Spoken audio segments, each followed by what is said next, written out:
Assalamualaikum warahmatullahi wabarakatuh. Perkenalkan, nama saya Nurul Syafira dari Prodi Pendidikan Akuntansi kelas A Fakultas Ekonomi dan Bisnis Universitas Negeri Makassar.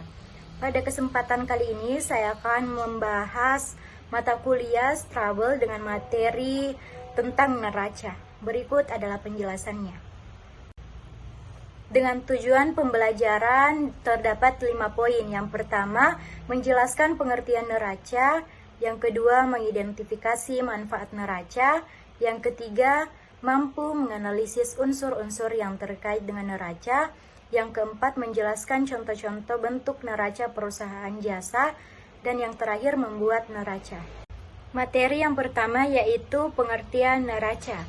Neraca adalah bagian dari laporan keuangan suatu entitas, bisnis, atau perusahaan yang berisi informasi mengenai aktiva, kewajiban, dan ekuitas pemegang saham pada akhir periode akuntansi perusahaan. Kemudian poin yang kedua yaitu manfaat neraca. Yang pertama, sebagai alat menganalisis finansial. Alat yang digunakan untuk analisis perubahan kondisi keuangan suatu perusahaan secara berkala dari tahun ke tahun. Jadi dari laporan neraca kita atau perusahaan dapat mengetahui bagaimana perkembangan perusahaan dilihat dari kondisi keuangannya. Kemudian yang kedua, untuk menganalisa likuiditas.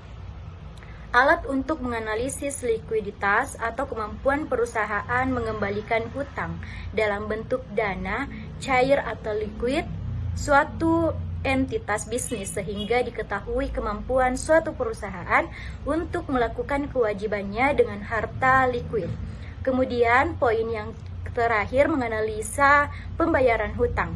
Alat untuk menganalisa kemampuan suatu perusahaan dalam melunasi utang jangka pendek sebelum jatuh tempo. Neraca sangat penting untuk melihat apakah perusahaan mampu membayar hutang jangka pendeknya dengan melihat aktiva dan dibandingkan dengan kewajiban atau hutangnya. Kemudian materi selanjutnya yaitu unsur-unsur neraca terbagi dua, yaitu aktiva dan pasiva. Aktiva atau aset adalah kekayaan yang dimiliki oleh suatu entitas bisnis atau perusahaan yang dapat digunakan untuk memperoleh manfaat bisnis di masa mendatang.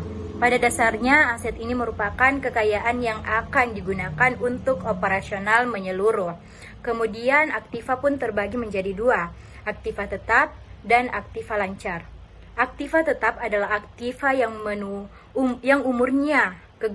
umur kegunaannya jangka panjang. Biasa ini lebih pada kekayaan yang mampu menopang operasional perusahaan dalam waktu yang lama atau terus-menerus. Kemudian aktiva lancar merupakan sejumlah kekayaan yang dimiliki jangka kegunaan dalam waktu pendek, biasanya kurang dari 1 tahun. Kemudian untuk pasiva adalah kewajiban yang harus dibayarkan oleh entitas bisnis atau perusahaan sebagai biaya operasional dan fungsional dalam jangka waktu panjang maupun pendek. Kemudian terbagi menjadi 3 pula. Yang pertama, utang. Utang dagang, pembayaran utang kepada rekan usaha seperti supplier atau distributor. Pada intinya, hutang ini dibayarkan atas barang atau jasa yang sudah diterima sebelumnya. Biasanya ini berupa bahan baku untuk usaha. Pembayaran dimaksimalkan sesuai perjanjian atau kesepakatan antara kedua pihak. Kemudian ada juga pendapatan yang dibayar di muka dan biaya yang akan jatuh tempo. Berikut adalah contoh dari neraca. Bisa kita lihat pada sebelah kiri terdapat aktiva dan yang berada di sebelah kanan adalah pasiva dan modal. Bisa kita lihat juga pada aktiva itu terdapat aktiva lancar dan aktiva tetap.